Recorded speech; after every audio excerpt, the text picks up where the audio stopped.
Hello guys, my name is Pooja Karayat. Welcome back to my channel Science with Pooja Karayat. Structure of atom की ये second last video है. इस video में हम बात करेंगे वैलेंस इलेक्ट्रॉन्स की, वैलेंसी की एंड टाइप्स ऑफ वैलेंसी की. ठीक है, तो शुरुआत करते हैं हमारे सबसे first topic which is valence electrons, और या फिर इन्हीं को कहते हैं वैलेंसी इलेक्ट्रॉन्स. तो फिर जानते हैं क्या होते हैं वैलेंस इलेक्ट्रॉन्स, या अगर कहा जाए वैलेंसी इलेक्ट्रॉन्स. ठीक है, हमें पता है जो एटम का आउटर मोस्ट शेल होता है उसको हम बोलते हैं वैलेंस शेल. क्या कहा जाता है? Valence shell.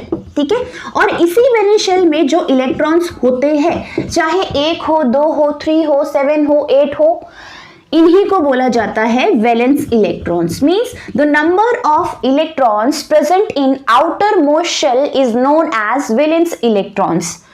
अब जब बात हम यहाँ पे शेल की कर रहे हैं तो हमने क्या देखा था? या तो शेल होगा K या L, M, N and so on. ठीक है, अगर किसी एटम के पास 3 शेल है K, L, M, तो ये जो M है इस M को बोला जाएगा वैलेंस शेल. और जितने इलेक्ट्रॉन्स इस शेल में होंगे, चाहे 1 हो, चाहे 2 हो, चाहे 3 हो, वो इलेक्ट्रॉन्स कहे जाते हैं वैलेंस इलेक्ट्रॉन्स. ठीक है, तो पहले हम देख लेते हैं कि वैलेंस इलेक्ट्रॉन्स को हम डिफाइन कैसे करेंगे. अब कैसे डिफाइन करना है वैलेंस इलेक्ट्रॉन्स को? The electrons present in the outer most shell और valence shell of an atom are known as valence electrons और वैलेंसी इलेक्ट्रॉन्स. ठीक है, आपको पता होना चाहिए किसी भी एटम का एटॉमिक नंबर. क्यों? अगर आपको एटॉमिक नंबर पता होगा तो आपको यह भी पता होगा इस एटम के पास कितने शेल्स है. और जब आपको शेल्स पता होंगे कि कितने हैं, तभी तो आप बता पाएंगे ना कि आउटर मोस्ट शेल कौन सा है. सो आउटर मोस्ट शेल में जितने इलेक्ट्रॉन्स होंगे वही है वैलेंस इलेक्ट्रॉन्स. ठीक है, अब इस चीज को ध्यान से सुनो. जो हम आउटर मोस्ट में इलेक्ट्रॉन्स है इनको वैलेंस इलेक्ट्रॉन्स क्यों बोल रहे हैं? क्योंकि यही इलेक्ट्रॉन्स है जो वैलेंसी डिसाइड करेंगे किसी एटम की. ठीक है, अब अगर कोई केमिकल रिएक्शन होती है तो उसमें सिर्फ और सिर्फ वैलेंस इलेक्ट्रॉन्स पार्टिसिपेट करता है. ऐसा क्यों? देखो, न्यूक्लियस के पास जो शेल होते हैं उसकी एनर्जी कम होती है ना. मतलब शेल न्यूक्लियस से जितना ज्यादा दूर होगा उतनी ही उसकी एनर्जी क्या होगी? ज्यादा होगी. सो हाई एनर्जी होने की वजह से जो आउटर मोस्ट इलेक्ट्रॉन्स होते हैं they take participate in a chemical reaction. इसको हम समझते हैं एग्जाम्पल से. एग्जाम्पल में हम लेंगे सोडियम एटम. ठीक है, अब सोडियम एटम के पास कितने शेल है इसके लिए आपको उसका एटॉमिक नंबर पता होना चाहिए. एटॉमिक नंबर है 11. सोडियम का एटॉमिक नंबर होता है 11. इसका मतलब इसके पास नंबर ऑफ इलेक्ट्रॉन्स कितने हैं? जितने प्रोटॉन्स है. क्यों? न्यूट्रल एटम है. सो जितने प्रोटॉन्स है उतने ही तो इलेक्ट्रॉन्स होंगे ना. सो नंबर ऑफ इलेक्ट्रॉन्स कितने हैं इसके पास? 11 है. अब न्यूक्लियस के अराउंड ये इलेक्ट्रॉन्स कैसे अरेंज है? K, L, M, N shell है ना, और भी हो सकते हैं. तो K की कैपेसिटी कितनी है? K में 2 से ज्यादा इलेक्ट्रॉन्स नहीं आएंगे. L के पास कितने आएंगे? L में 8 से ज्यादा नहीं आएंगे. कितने हो गए? 10 हो गए. लेकिन इसके पास इलेक्ट्रॉन्स कितने हैं? 11. तो एक इलेक्ट्रॉन बचा ना, ये किस में जाएगा? M शेल में. यानी जो सोडियम एलिमेंट है हमारा, इसका इलेक्ट्रॉनिक कॉन्फ़िगरेशन तो यही है. K shell has 2 electrons, L shell has 8 electrons and M shell has 1 electrons. यानी इसका outer most shell कौन सा है? M है. M shell is the outer most shell, और you can say this is the valence shell. This is the valence shell. So how many electrons are present in this shell? Only 1 electron. सिर्फ एक ही electron है इस shell में. So number of valence electrons कितने हैं? Valence electrons या valence electron एक ही है. तो अगर सोडियम का एटम किसी और एटम से कंबाइन करेगा तो सिर्फ ये वाला इलेक्ट्रॉन पार्टिसिपेट करेगा, ये वाले इलेक्ट्रॉन पार्टिसिपेट नहीं करेंगे. केमिकल रिएक्शन में सिर्फ और सिर्फ आउटर मोस्ट इलेक्ट्रॉन्स पार्टिसिपेट करते हैं. इस बात का ध्यान आपने रखना है. ठीक है, अब ये है वैलेंस इलेक्ट्रॉन्स. वैलेंस इलेक्ट्रॉन्स 1 भी हो सकते हैं, 2 भी, 3 भी, 4, 5, 6 and 7 also. 8 भी हो सकते हैं, लेकिन 8 वाला मैं इस टॉपिक के बाद आपको पढ़ाऊंगी जब हम नोबल गैसेस के बारे में पढ़ेंगे, ठीक है। ये एलिमेंट्स है जिनके पास इतने वैलेंस इलेक्ट्रॉन्स होते हैं। तो सबसे पहले हम बात करते हैं उन एलिमेंट्स की जिनके पास है ओनली 1 वैलेंस इलेक्ट्रॉन्स। चीज आपको करनी है, आपको 1 to 20 एटॉमिक नंबर याद करने हैं, क्योंकि एटॉमिक नंबर आपको पता होगा तो आपको नंबर ऑफ इलेक्ट्रॉन्स पता होंगे। नंबर ऑफ इलेक्ट्रॉन्स पता होंगे तो आप किस शेल में कितने इलेक्ट्रॉन्स आएंगे आपको पता ही है ना। सो जैसे हाइड्रोजन का एटॉमिक नंबर 1 है, यानी इसके पास सिर्फ एक ही शेल है के में एक ही इलेक्ट्रॉन है। लिथियम का नंबर होता है 3, यानी 2 and 1, के शेल में 2, एल में 1। सो वैलेंस इलेक्ट्रॉन कितने हैं लिथियम के पास? 1। सोडियम के पास K shell, L shell, M shell, 3 shell होते हैं। क्यों? क्योंकि सोडियम का एटॉमिक नंबर होता है 11, यानी 11 इलेक्ट्रॉन्स है इसके पास, जिसमें से के को मिलते हैं 2, एल को मिलता है 8, एम के पास है 1। सो आउटर मोस्ट इलेक्ट्रॉन क्या है? 1, लेकिन कौन से शेल में है? 1।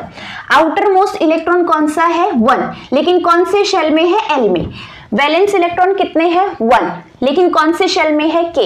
पोटेशियम के पास के, एल, एम, एन 4 शेल होंगे। के को 2, एल में भी 8, एम में भी 8, एन में 1, ठीक है।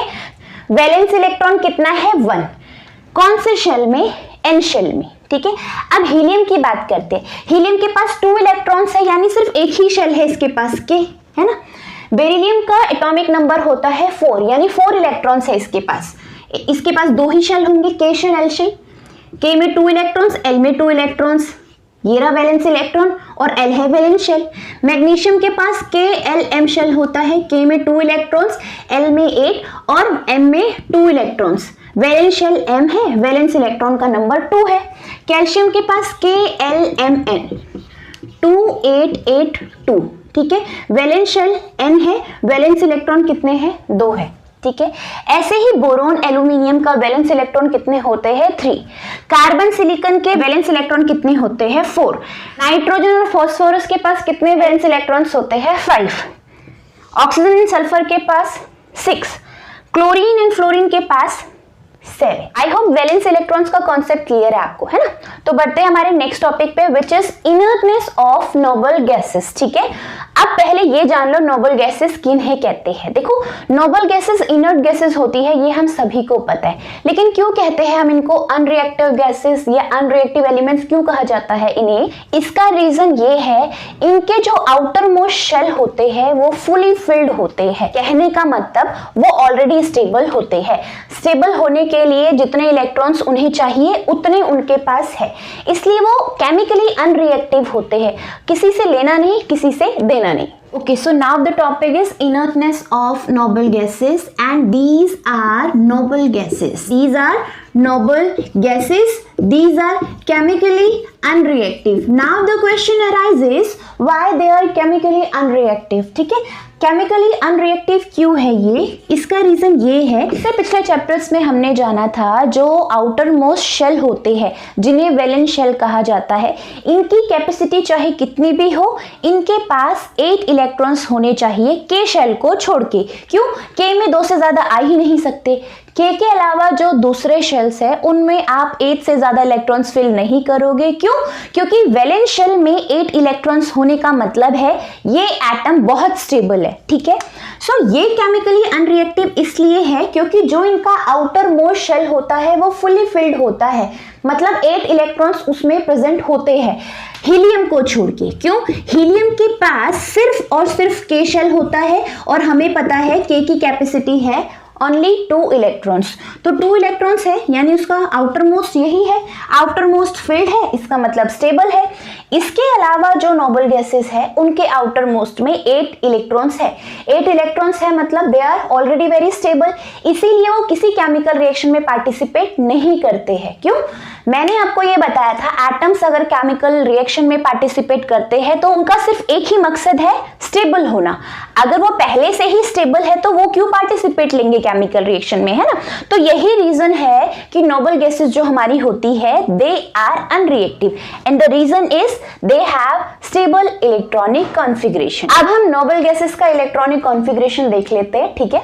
अब इन एग्जाम्पल्स को देखो, these are examples of noble gases, helium, neon, argon, krypton. ये इसका एटॉमिक नंबर है, हीलियम का 2, 10 नियॉन, 18 आर्गन, 36 क्रिप्टन। अब इनके इलेक्ट्रॉनिक कॉन्फ़िगरेशन को बहुत ध्यान से देखो। सबसे पहले ये रिकॉल करो, जो इलेक्ट्रॉन होल्डिंग कैपेसिटी थी वो कैसे पता चल रही थी, 2n के स्क्वायर से, है ना। 1 है तो कितने इलेक्ट्रॉन्स, 2 है तो 8 इलेक्ट्रॉन्स, 3 है तो 18 इलेक्ट्रॉन्स, 4 है तो, इससे हमें पता चलता है जो शेल है वो कितने इलेक्ट्रॉन्स होल्ड कर सकता है। और स्टेबल वही एटम होगा जिसके आउटर मोस्ट में 8 इलेक्ट्रॉन्स होंगे। तो उसकी इलेक्ट्रॉन होल्डिंग कैपेसिटी कितनी भी हो, एक चीज तो आपको ये देखना है, उसका जो आउटर मोस्ट इलेक्ट्रॉन है उसमें 8 इलेक्ट्रॉन्स आने चाहिए। कम है तो कोई नहीं, कम है तो वो पार्टिसिपेट करेगा केमिकल रिएक्शन में, स्टेबल होने की कोशिश करेगा। लेकिन ये तो ऑलरेडी स्टेबल है, यानी इनके आउटर मोस्ट में हीलियम को छोड़ के सबके पास 8 इलेक्ट्रॉन्स देखने को मिलेंगे। तो कैसे किया है इलेक्ट्रॉनिक कॉन्फ़िगरेशन ये समझ लेते हैं। हीलियम का एटॉमिक नंबर कितना है, 2, यानी 2 इलेक्ट्रॉन्स है इसके पास, यानी ये सिर्फ ये वाला शेल ऑक्यूपाई करेगा। और इस शेल की कैपेसिटी कितनी है, 2, यानी दोनों के दोनों इलेक्ट्रॉन्स इस शेल में आ गए। Next is neon. नियॉन के पास होते हैं 10 इलेक्ट्रॉन्स। 2k में L की कैपेसिटी कितनी होती है, 8। इसका वैलेंस शेल कौन सा है, L, आउटर मोस्ट शेल है ये, और इसके पास 8 इलेक्ट्रॉन्स है ना, स्टेबल। नेक्स्ट है आर्गन। आर्गन के पास इलेक्ट्रॉन्स होते हैं 18, K के पास 2, L के पास 8, M के पास भी 8। Outer most shell M, outer most में 8 इलेक्ट्रॉन्स है, that is why it is stable, ठीक है। Next krypton. क्रिप्टन के पास इलेक्ट्रॉन्स है 36, 2, 8, 18, 8। अब यहाँ पे आप ये कंफ्यूज मत होना, मैम आपने ये बोला था स्टेबल होने के लिए तो हमें चाहे इलेक्ट्रॉन होल्डिंग कैपेसिटी किसी भी शेल की कितनी भी है, हम 8 से ज्यादा नहीं देंगे। मैंने आपको ये भी बताया है ना, 8 इलेक्ट्रॉन्स उसके आउटर मोस्ट शेल में होना चाहिए। आपको इस चीज को ध्यान रखना है, आपको इलेक्ट्रॉनिक कॉन्फ़िगरेशन ऐसे करना है कि उसके आउटर मोस्ट इलेक्ट्रॉन में 8 ही इलेक्ट्रॉन्स आए। और अगर ऐसा नहीं हो रहा है तो कम से कम ऐसा हो कि या तो वो उसको इजीली लूज कर सके या फिर वो उसे गेन कर सके। इसका एग्जांपल मैं भी आपको दूंगी, पहले हम समझ लेते हैं। क्रिप्टन के पास कितने हैं, 36, 2, 8। एम की इलेक्ट्रॉन होल्डिंग कैपेसिटी कितनी है, 18, है ना। इसकी 32, 18 फिल करने के बाद ही तो 8 इलेक्ट्रॉन्स बच रहे थे जिन्हें हमने एन शेल में अरेंज किया। N shell is the outermost shell of this krypton. outermost में 8 इलेक्ट्रॉन है, that is why it is stable. It has 54 electrons. 54 electrons का अरेंजमेंट कैसे, 2 फिर 8। इसकी मैक्सिमम होल्डिंग कैपेसिटी 18 है, 18 यहाँ पे दिया। इसकी 32 है, अगर सारे के सारे यहाँ फिल कर देती तो वो स्टेबल थोड़ी ना होता। मुझे तो इलेक्ट्रॉनिक कॉन्फ़िगरेशन ऐसे करना है कि एटम जो है वो स्टेबल हो जाए या फिर रिएक्शन करके स्टेबल बन जाए, है ना। अगर मैं ये सारे कितने इलेक्ट्रॉन्स बचे, इतने इलेक्ट्रॉन्स भरने के बाद मेरे पास कितने इलेक्ट्रॉन्स बचे, 26। अगर मैं वो 26 इलेक्ट्रॉन्स यहाँ पे फिल कर दूं तो क्या मेरा एटम स्टेबल होगा, नहीं होगा। तो 26 में से 8 इलेक्ट्रॉन्स मैंने आउटर मोस्ट शेल को दे दिए तो कितने बचे, 18 को मैंने इसमें फिल कर दिया, ठीक है। सो ऐसे करते हैं इलेक्ट्रॉनिक कॉन्फ़िगरेशन किसका, नोबल गैसेस का। अब यहाँ पे एक चीज देखो, यहाँ पे जिसके भी जो भी आउटर मोस्ट शेल है वो फुली फिल्ड है, मतलब 8 इलेक्ट्रॉन्स उनके पास होने चाहिए थे, वो उनके पास है। इसके हीलियम को छोड़ के, हीलियम के पास सिर्फ एक ही शेल होता है, दैट इज के, और के की इलेक्ट्रॉन होल्डिंग कैपेसिटी 2 से ज्यादा नहीं होती, तो ये फिल्ड है ना, that is why it is stable. यहाँ पे सबके वैलेंस शेल में आउटर मोस्ट इलेक्ट्रॉन्स 8 है। आउटर मोस्ट शेल में 8 इलेक्ट्रॉन्स होने का मतलब है वो एलिमेंट स्टेबल है। जो एलिमेंट स्टेबल है वो केमिकली अनरिएक्टिव होगा, है ना। बस यही था इसमें, ठीक है। अब हम बात करेंगे वैलेंसी की, ठीक है। केमिकल कॉम्बिनेशन का रीजन क्या है, उससे हमें पता चलेगा वैलेंसी का क्या रोल है, ठीक है। और वैलेंसी कौन बताता है हमें, यही वैलेंस इलेक्ट्रॉन है जो डिसाइड करते हैं किसी भी एटम की वैलेंसी कितनी होगी, ठीक है। तो अब बात करते हैं वैलेंसी की। सो अब हम जानेंगे what is the cause of chemical combination, ठीक है। इस दुनिया की हर एक चीज स्टेबल होने की कोशिश करेगी, है ना। कि जिसके पास घर नहीं है उसके लिए स्टेबिलिटी का मतलब है मेरे पास एक घर हो। जिसके पास ऑलरेडी घर है उसके लिए स्टेबिलिटी का क्या मतलब है, वो और स्टेबल होने के लिए कोशिश करेगा और पैसा कमाओ ताकि एक गाड़ी खरीद सकूं, है ना। ये रिक्वायरमेंट बदलती रहेगी, है ना। तो स्टेबल नहीं है, हर किसी के लिए स्टेबिलिटी की डेफिनेशन अलग है। एटम्स के लिए स्टेबिलिटी का क्या मतलब है, या फिर ये कह लो एटम्स स्टेबल है, इसका क्या मतलब है। स्टेबिलिटी ऑफ एटम्स कैसे डिसाइड करें? एटम्स को स्टेबल कब बोला जाएगा? कोई भी एटम है उसको स्टेबल कब बोला जाएगा? जब उसके वैलेंस शेल में 8 इलेक्ट्रॉन्स हो। पर वैलेंस शेल में 8 इलेक्ट्रॉन्स तो सिर्फ और सिर्फ नोबल गैसेस के पास होते हैं, है ना? तो यानी हर एक एटम की यही इच्छा है कि मैं कैसा हो जाऊं? नोबल गैसेस की तरह हो जाऊं। मतलब मेरे पास भी वैलेंस इलेक्ट्रॉन कितने हो जाए? 8 हो जाए। इसके लिए चाहे एटम को अपना इलेक्ट्रॉन्स लूज करना पड़े, चाहे किसी से मांगना पड़े या फिर शेयर करना पड़े, इनका मेन मकसद क्या है? इनके वैलेंस शेल में 8 इलेक्ट्रॉन्स होना। और ऐसा होते ही अगर इनके वैलेंस शेल में 8 इलेक्ट्रॉन्स आ गए तो इनका इलेक्ट्रॉनिक कॉन्फ़िगरेशन नोबल गैसेस के इलेक्ट्रॉनिक कॉन्फ़िगरेशन की तरह हो जाएगा। कहने का मतलब स्टेबिलिटी ऑफ एटम से हमारा मतलब है एटम्स को नोबल गैस का इलेक्ट्रॉनिक कॉन्फ़िगरेशन अचीव करना है। फॉर एग्जाम्पल हमारे पास एक एलिमेंट है जिसके पास 4 शेल है। इसमें K में इसके पास 2 है, L में इसके पास 8 है, M में इसके पास 8 है, लेकिन N में इसके पास 1 इलेक्ट्रॉन है। अब यहाँ पे देखो इसका वैलेंस शेल क्या है? N है, वैलेंस शेल है। वैलेंस शेल में कितने इलेक्ट्रॉन्स है? सिर्फ एक ही इलेक्ट्रॉन है। क्या ये स्टेबल है? नहीं, अभी ये स्टेबल नहीं है। ये स्टेबल तब होगा जब इसके पास 8 इलेक्ट्रॉन्स होंगे। अब 8 इलेक्ट्रॉन्स के लिए इसे किसी से या तो 7 इलेक्ट्रॉन्स लेने पड़ेंगे, या तो ये किसी से बोलेगा मुझे 7 इलेक्ट्रॉन्स दे दो, तब जाके इसके पास 8 इलेक्ट्रॉन्स होंगे। लेकिन इससे भी आसान तरीका इसके पास क्या है? अगर ये इस वाले इलेक्ट्रॉन को किसी को दे दे, देखो इसको किसी को 1 देना है और इसको किसी से 7 मांगने हैं, इसके लिए क्या इजी है? 1 इलेक्ट्रॉन लूज करना इजी है ना? ये तो पॉसिबल ही नहीं है। कौन देगा इसे 7 इलेक्ट्रॉन अपने, है ना? 7 इलेक्ट्रॉन अगर कोई से दे दे, वो किसी से 1 लेके 8 इलेक्ट्रॉन करके अपना स्टेबल हो जाएगा। इसको कोई क्यों 7 देगा, है ना? तो इसके पास सिर्फ एक ही ऑप्शन बचता है, यही कि ये अपने 1 इलेक्ट्रॉन को किसी को देगा। देना, लेना, शेयर करना, यही है केमिकल कॉम्बिनेशन का रीजन। केमिकली अगर कोई एटम कंबाइन कर रहा है, या तो उसने लूज किया है, किसी ने गेन किया है, या फिर इन्होंने क्या किया है? शेयर किया है। अब ये वाला इलेक्ट्रॉन अगर ये लूज करेगा तो इसके पास तो कुछ भी नहीं बचा, एन शेल में तो कुछ भी नहीं बचा। यानी इसका आउटर मोस्ट शेल कौन सा है? अब M shell is the outer most shell. क्या एम के पास 8 इलेक्ट्रॉन्स है? हाँ है। ऐसा कब होता है? 8 इलेक्ट्रॉन सिर्फ और सिर्फ नोबल गैसेस के पास ही होता है ना।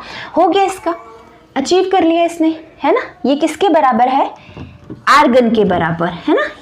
आर्गन का भी तो इलेक्ट्रॉनिक कॉन्फ़िगरेशन यही होता है। क्यों? आर्गन के पास कितने इलेक्ट्रॉन्स होते हैं? 18 इलेक्ट्रॉन्स होते हैं। तो अचीव कर लिया। इस एलिमेंट ने अपना 1 इलेक्ट्रॉन खो के आर्गन के जैसा इलेक्ट्रॉनिक कॉन्फ़िगरेशन अचीव कर लिया। मतलब अब ये स्टेबल हो गया।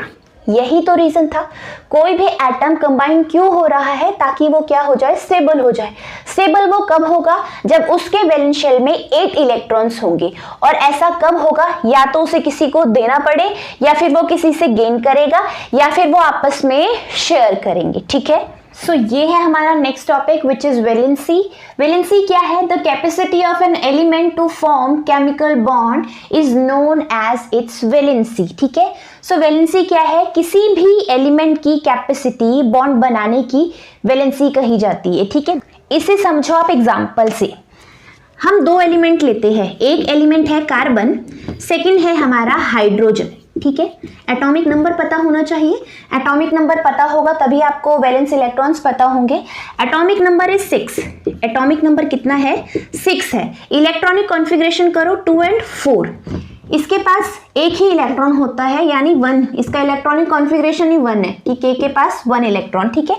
अब इसके पास वैलेंस इलेक्ट्रॉन 4 है एंड इसके पास वैलेंस इलेक्ट्रॉन 1 है। इसके आउटर शेल में 4 इलेक्ट्रॉन्स है, 4 वैलेंस इलेक्ट्रॉन है। इसके आउटर मोस्ट शेल में 1 इलेक्ट्रॉन है, तो यानी 1 ही वैलेंस इलेक्ट्रॉन है। वैलेंसी कौन डिसाइड करता है? यही वैलेंस इलेक्ट्रॉन डिसाइड करते हैं वैलेंसी। सो कार्बन की वैलेंसी है 4 एंड हाइड्रोजन की वैलेंसी है 1। यानी ये कार्बन 4 हाइड्रोजन के एटम के साथ रिएक्ट कर सकता है, तब जाके ये बनाएगा मीथेन, CH4। एक कार्बन 4 हाइड्रोजन से जुड़ रहा है, तब जाके आपका क्या बन रहा है? मीथेन। तो क्या पता चला हमें इससे? यही कि वैलेंसी कौन डिसाइड करेगा? वैलेंस इलेक्ट्रॉन डिसाइड करेंगे। वैलेंस इलेक्ट्रॉन्स डिसाइड करेंगे किसी भी एलिमेंट की वैलेंसी क्या होगी, है ना। अब वैलेंस इलेक्ट्रॉन्स तो कितने भी हो सकते हैं, 1 भी हो सकता है, 2 भी हो सकता है, 3 भी, 4, 5, 6, 7, 8 वाले की वैलेंसी तो हमें पता है 0। क्यों? रिएक्ट ही नहीं करेगा। जब रिएक्ट ही नहीं करेगा तो उसकी वैलेंसी 0 ही हुई ना। वैलेंसी से हमें क्या पता चल रहा है? यही कि कितने इलेक्ट्रॉन्स पार्टिसिपेट करेंगे केमिकल रिएक्शन में। क्यों? स्टेबल होना चाहते हैं ना, तो इसके 4 इलेक्ट्रॉन्स पार्टिसिपेट करेंगे और एक हाइड्रोजन का 1 इलेक्ट्रॉन पार्टिसिपेट करेगा स्टेबल होने के लिए। ठीक, तो एक चीज ध्यान रखो आप, अगर आपके पास वैलेंस शेल में 1, 2, 3 वैलेंस इलेक्ट्रॉन है, अगर वैलेंस इलेक्ट्रॉन 1, 2, 3 है तो यही इसकी वैलेंसी होगी। अगर वैलेंस शेल में 1, 2, 3 तक इलेक्ट्रॉन्स है, मतलब 1 भी हो सकता है, 2 भी हो सकते हैं, 3 भी हो सकते हैं, यानी यही वैलेंस इलेक्ट्रॉन्स है। अगर किसी एलिमेंट के पास इतने वैलेंस इलेक्ट्रॉन है तो यही इसकी वैलेंसी होगी। Valency is equal to number of valence electrons. और ऐसा किसके केस में होता है? ऐसा होता है मेटल के केस में। मेटल्स की वैलेंसी क्या होती है? जितने वैलेंस इलेक्ट्रॉन्स उसके पास होंगे वही मेटल की वैलेंसी है। अगर वैलेंस इलेक्ट्रॉन 3 से ज्यादा हुए, ये हमारे पास क्या है? Valence shell. अगर वैलेंस शेल में 3 से ज्यादा हुए यानी 4, 5, 6, 7, 8, तो हम वैलेंसी कैसे निकाले? तो आप वैलेंसी कैसे निकालो? 8 में से वैलेंस इलेक्ट्रॉन माइनस करो। मतलब अगर किसी के वैलेंस शेल में 4 इलेक्ट्रॉन्स है तो उसकी वैलेंसी क्या होगी? 8 में से 4 माइनस करो, 4 ही वैलेंसी होगी। अगर 5 वैलेंस इलेक्ट्रॉन है तो 8 में से 5 माइनस करो, यानी 3 उसकी वैलेंसी होगी। 6, 8 में से 6 माइनस करो, 2 वैलेंसी होगी। 7, 8 में से 7 माइनस करो, 1 वैलेंसी होगी। 8 इलेक्ट्रॉन्स है, 8 माइनस 8, 0 वैलेंसी, यानी रिएक्ट ही नहीं करेगा। नॉन मेटल्स की वैलेंसी कैसे निकालोगे? जितने वैलेंस इलेक्ट्रॉन है 8 से माइनस करो उन्हें, ठीक है। अब जिसकी वैलेंसी 4 आई, मतलब 8 में से 4 वैलेंस इलेक्ट्रॉन माइनस करने के बाद जो नंबर आ रहा है उतने इलेक्ट्रॉन्स आपके पार्टिसिपेट करेंगे, ठीक है। नॉन मेटल्स है, इनको सिर्फ लेना आता है, देना नहीं आता है इन्हें, तो सिर्फ ये इलेक्ट्रॉन्स लेंगे। सो जिसके आउटर मोस्ट में 5 इलेक्ट्रॉन्स है वो 3 किसी से लेगा, तभी तो 8 होगा ना, तभी तो उसके आउटर मोस्ट में 8 इलेक्ट्रॉन्स होंगे। जिसके पास 6 इलेक्ट्रॉन्स है वो क्या करेगा? 2 वैलेंसी है उसकी, यानी 2 इलेक्ट्रॉन्स लेगा। जिसके पास 7 है वो 1 इलेक्ट्रॉन्स लेगा और 8 कुछ भी नहीं लेगा, रिएक्ट ही नहीं करेगा, है ना। क्या सीखा हमने? यही कि वैलेंसी डिटरमाइन करते हैं वैलेंस इलेक्ट्रॉन्स। मेटल्स की वैलेंसी, अगर आपको पता है सोडियम एक मेटल है तो उसकी वैलेंसी कैसे निकालोगे? उसके आउटर मोस्ट में जितना इलेक्ट्रॉन है वही उसकी वैलेंसी है। 1 होता है ना वैलेंस इलेक्ट्रॉन, 1 ही उसकी वैलेंसी है। नॉन मेटल के केस में जैसे हमें पता है chlorine is a non metal, उसकी वैलेंसी कितनी होगी? उसके आउटर मोस्ट में कितने इलेक्ट्रॉन्स होते हैं? 7 इलेक्ट्रॉन्स होते हैं।